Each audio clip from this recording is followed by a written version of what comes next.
Es el Salmo 110.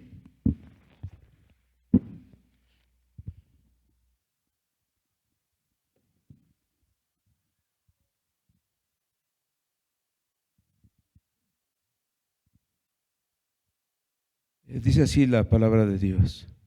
Jehová dijo a Salmo de David. Jehová dijo a mi Señor: siéntate a mi diestra hasta que ponga a tus enemigos por estrado de tus pies. Jehová enviará desde Sión la vara de tu poder. Domina en medio de tus enemigos. Tu pueblo se te ofrecerá voluntariamente en el día de tu poder. En la hermosura de la santidad, desde el seno de la aurora, tienes tú el rocío de tu juventud. Juró Jehová y no se arrepentirá. Tú eres sacerdote para siempre según el orden de Melquisedec. El Señor está a tu diestra, quebrantará a los reyes en el día de su ira. Juzgará entre las naciones, las llenará de cadáveres, quebrantará las cabezas en muchas tierras. Del arroyo beberá en el camino, por lo cual levantará la cabeza. Amén. Pueden tomar su lugar.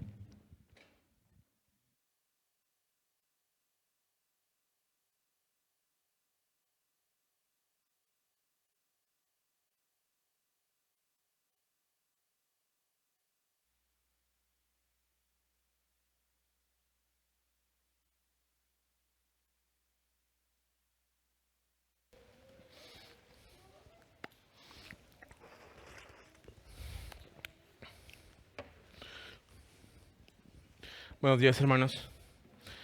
Sean todos bienvenidos de nuevo. Y en esta ocasión, no hay duda, de nuevo no hay duda acerca del autor del Salmo 110. Y podríamos nombrar este salmo como la segunda parte del Salmo 2. Aquel que juntó los salmos al regresar de Babilonia, Esdras, coloca aquí el salmo, pero los hermanos eruditos no ubican en esta época, aunque está en el libro 5, no ubican que este salmo haya sido escrito a la par de los salmos que están antes y después. La mayoría cree que fue escrito antes, pero podemos verlo así como la segunda parte o un acercamiento más meticuloso, más minucioso acerca de las glorias y la majestad del ungido del Señor. Yo he titulado personalmente este sermón: la poderosa diestra de Yahweh, el Mesías.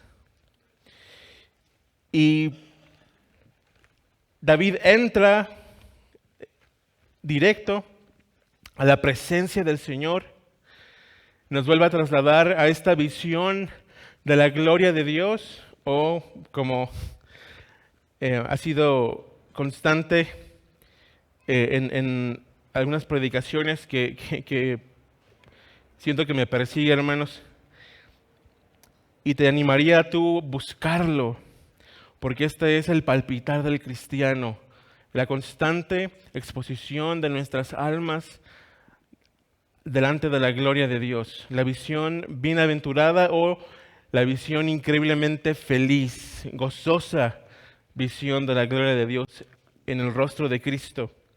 David de inmediato va al cielo de los cielos, al lugar santísimo. No va al tabernáculo, sino él se traslada al trono de Dios.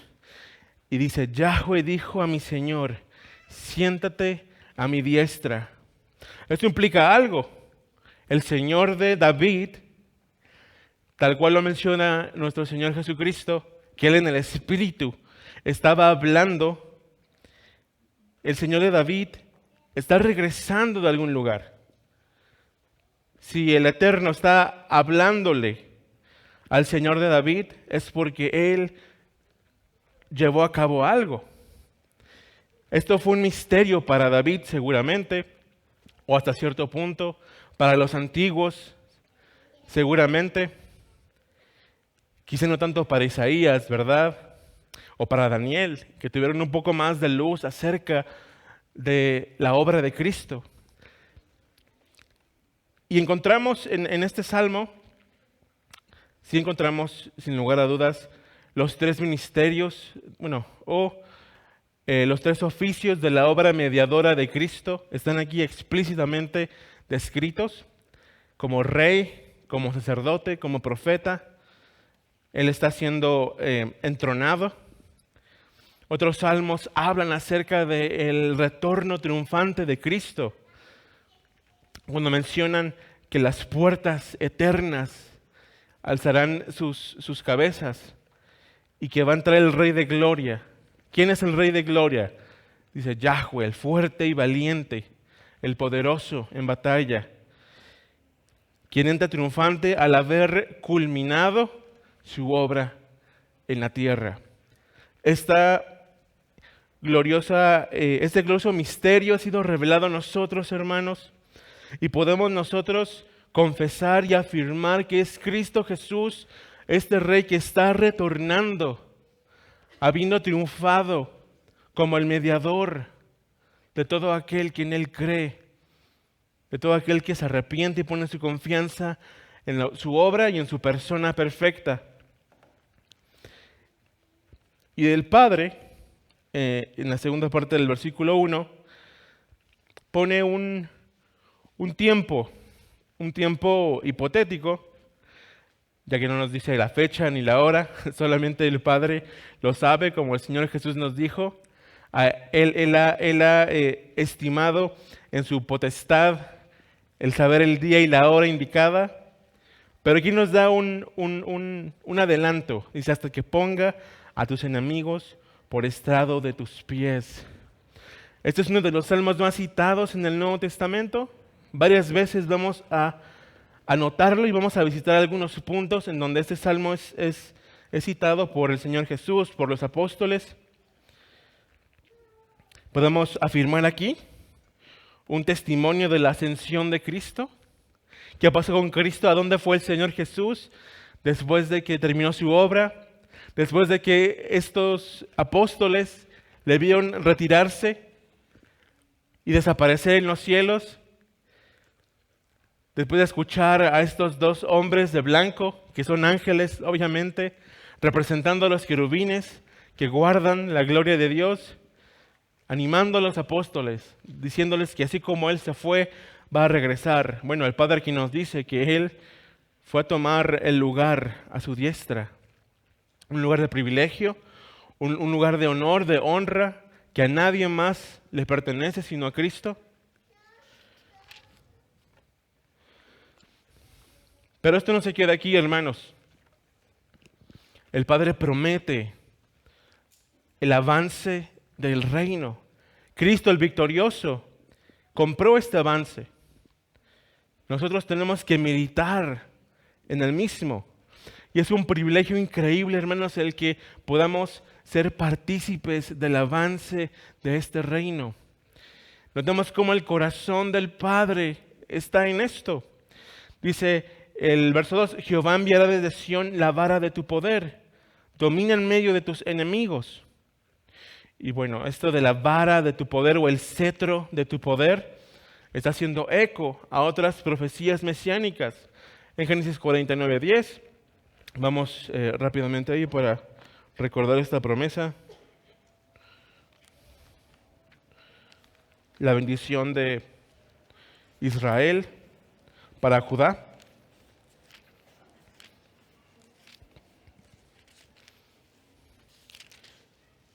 Y bueno, algunos herejes e incrédulos han intentado voltear el puntero divino de este salmo, pero han fallado.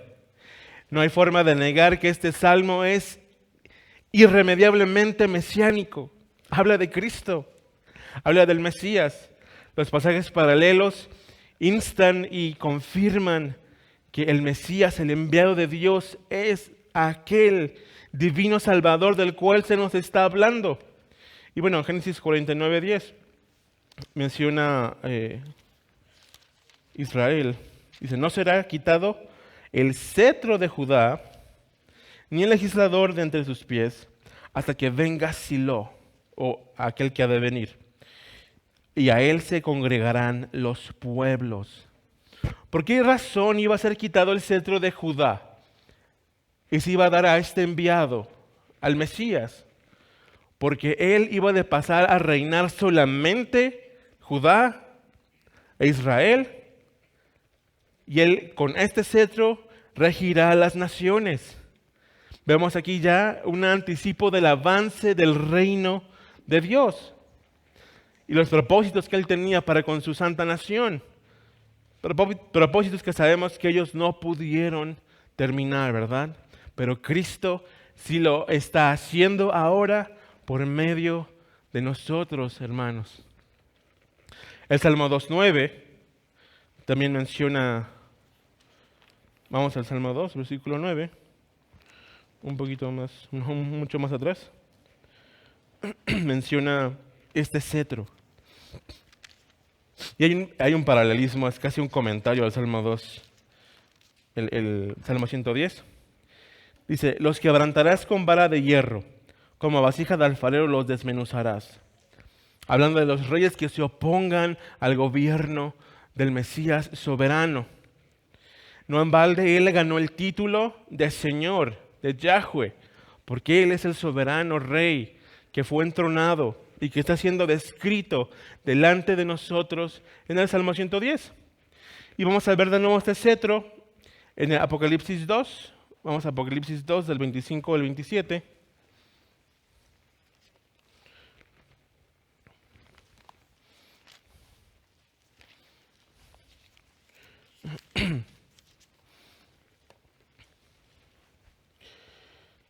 Dice la palabra de Dios, Apocalipsis 2, 25. Dice, pero lo que tenéis, retenedlo hasta que yo venga.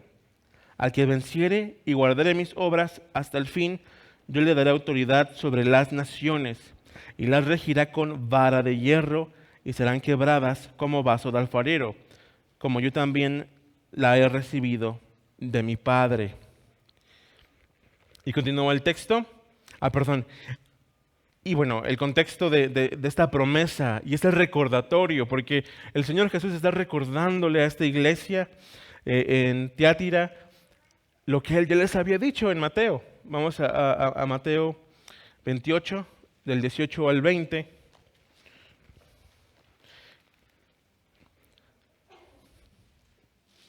Y recordemos el por qué estamos aquí, hermanos.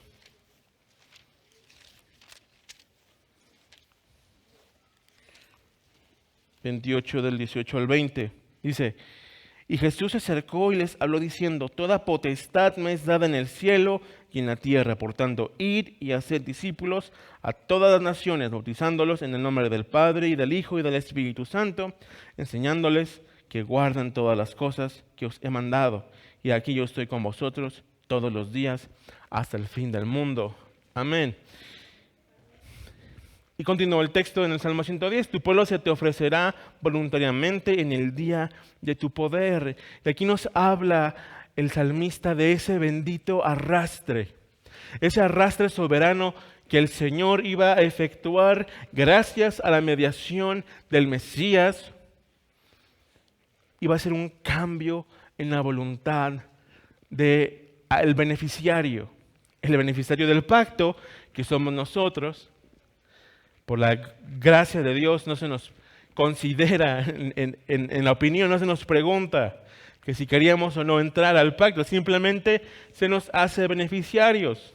Se aplica la obra de redención mediante la predicación del Evangelio, pero somos bendecidos con este bendito arrastre. Y recordamos Efesios 2:8 diciendo que somos salvos por medio de la fe, y esto no es de nosotros, sino que es un don de Dios. no por obras para que nadie se levante el cuello, para que nadie se gloríe y dije, yo decidí, yo fui lo suficientemente sabio para escoger a Cristo. Nunca vas a encontrar esto en el texto bíblico. Tito 3, vamos a Tito 3:5 para ver explícitamente a qué se refiere con voluntariamente.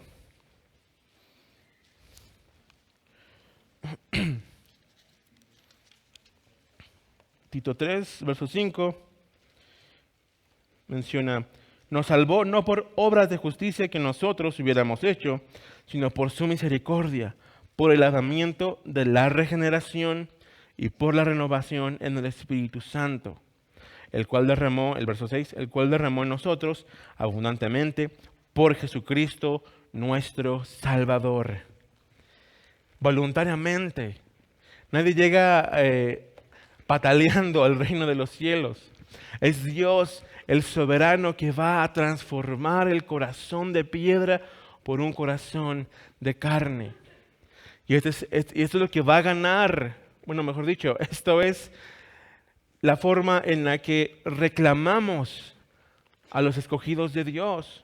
Cristo ya ganó la victoria. No tenemos que pelear una guerra. Estamos reclamando aquello que ya es de Cristo. Él va a levantar, va a despertar a los escogidos por medio de la proclamación del Evangelio. Pero tenemos que asumir este privilegio, hermanos, e ir y militar. Y bueno, se comienza a poner un poco más difícil nuestro salmo. Bueno, no debemos ignorar los distintivos de aquellos que voluntariamente se le ofrecen al Señor. Mencionan los comentaristas de una manera hermosa que el Mesías iba a despertar un ejército de entre las naciones que voluntariamente iba a venir. Ese mismo anhelo de luchar por su nación que vemos en algunas películas de la Segunda Guerra Mundial. Los jóvenes buscando enlistarse en el ejército con tal de acabar con el enemigo alemán, ¿no? Los nazis. Bueno, nosotros somos movidos de una forma poderosa a ir a reclamar lo que es de Cristo.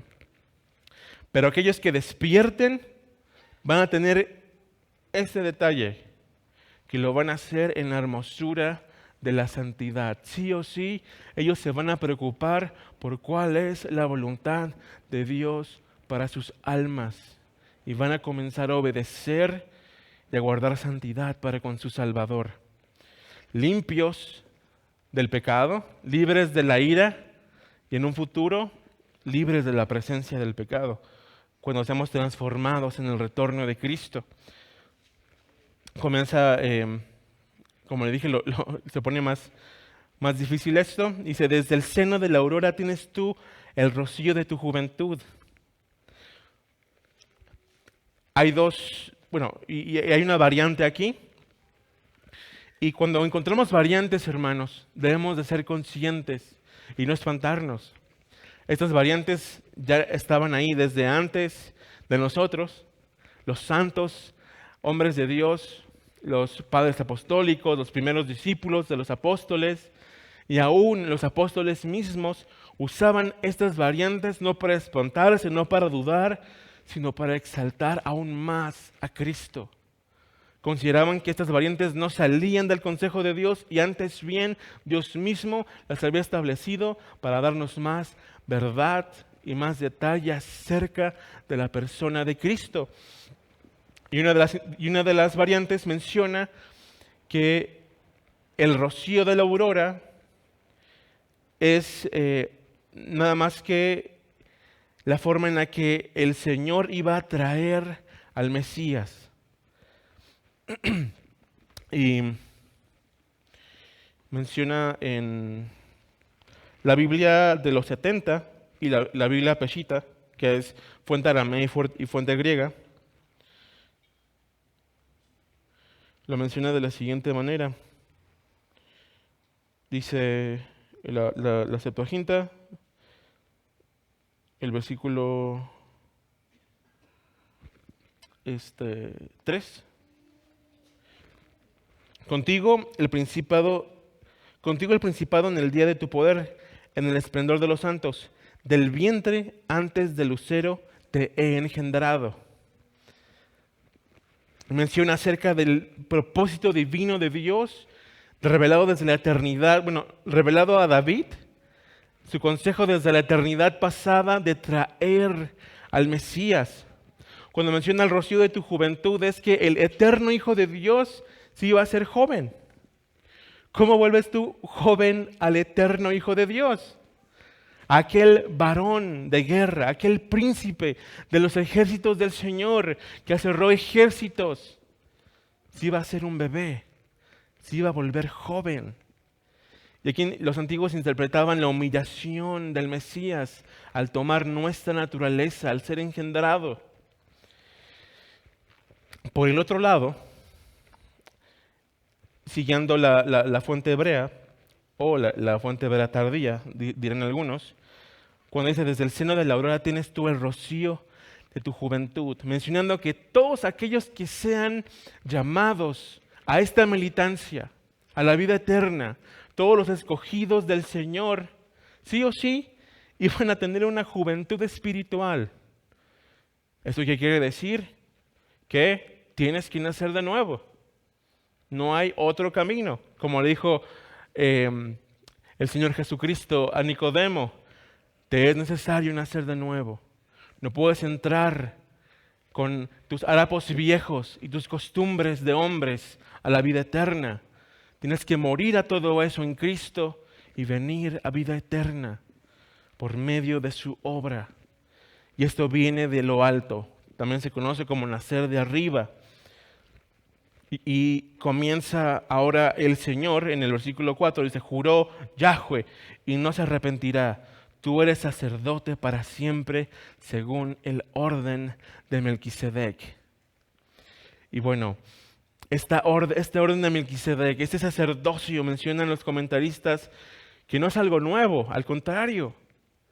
El sacerdocio levítico fue un paréntesis que nos iba a describir la santidad de Dios y también la incompetencia de los hombres para culminar y triunfar mediante de esta administración, este pacto antiguo, a la expectativa de que alguien de la orden de Melquisedec se levantara y triunfara por nosotros.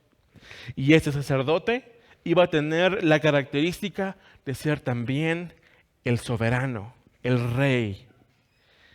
Y bueno, el aspecto profético está en todos lados, la santa expectativa de su aparición, su nacimiento, su obra, y ahora vivimos nosotros en la santa expectación de su pronto retorno, hermanos.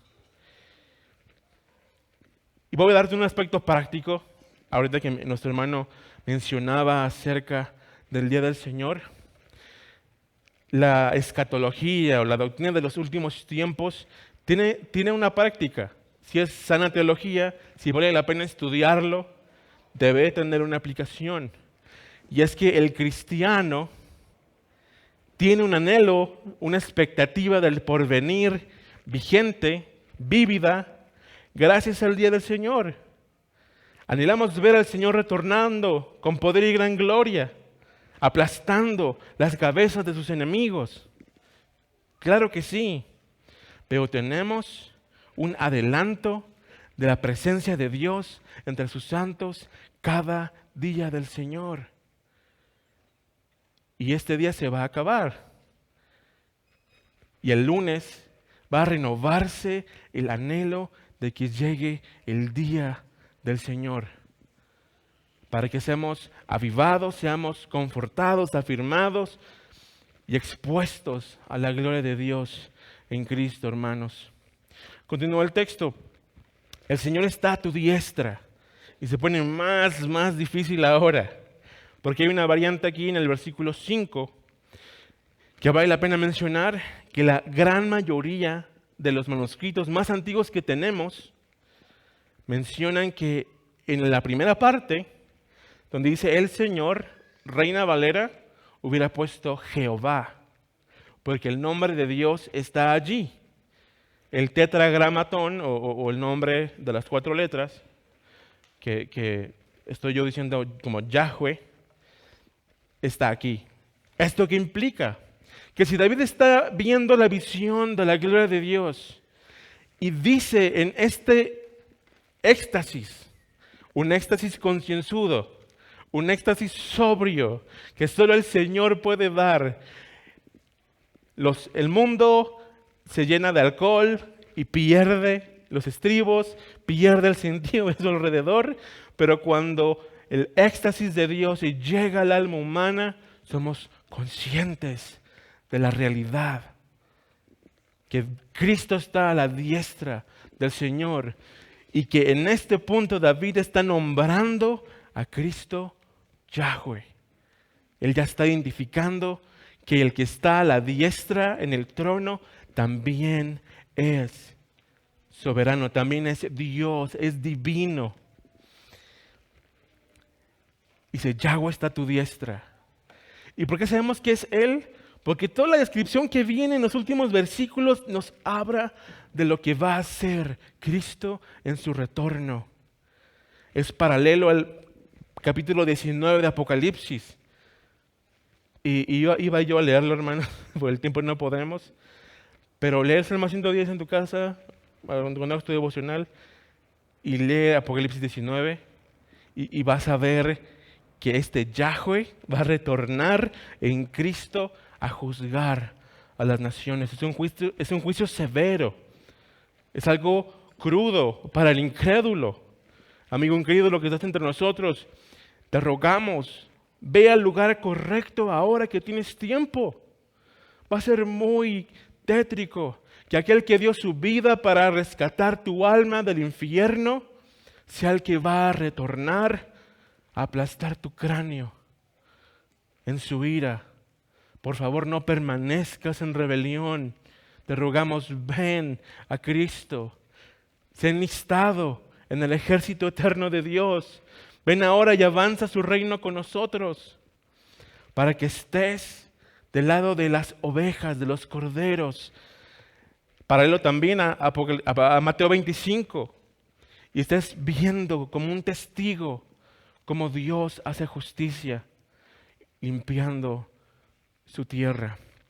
Quebrantará a los reyes en el día de su ira. Juzgará entre las naciones, las llenará de cadáveres, quebrantará las cabezas en muchas tierras. Y viene otro aspecto glorioso, hermano, y espero que te goces conmigo. Dice, del arroyo beberá en el camino, por lo cual levantará la cabeza. Esto es algo inusual. Estás hablándome de que el rey Yahweh en la carne va a venir a juzgar a las naciones. Y ese es un paréntesis para decirme que va a tener el detalle de detenerse a beber agua y afirmar su cabeza como el victorioso. Bueno, los comentaristas más reconocidos del Antiguo Testamento, el hermano Kale y Delish, digo, son nombres muy difíciles, hermanos, pero se los recomiendo y si quieren se los puedo pasar después. Mencionan que este paréntesis nos habla de una pausa que el Mesías habría de hacer antes o en el camino al juicio. Y esto es hoy, hermano. Tenemos esta pausa el día domingo. Nos deleitamos con el Señor, nos refrescamos de esta agua que brota para vida eterna. Banqueteamos con el Rey de Reyes. Recibimos fuerzas para continuar avanzando su reino. Él ya es el victorioso. Él solamente va a venir para que aquellos que decidieron permanecer en sus rebeliones sean exiliados al lago de fuego. Es lo último de lo último. Esta labor de limpieza de la zona conquistada es algo que todos los reyes conquistadores tienen que hacer. Pero qué hermoso es ver que en este ínter de nuestra militancia podemos tener deleite con nuestro amado Señor. Bueno, hermanos, vamos a tener una breve palabra de oración. Señor bueno, te agradecemos, Padre, por tus misericordias, por esta gloria que nos concedes.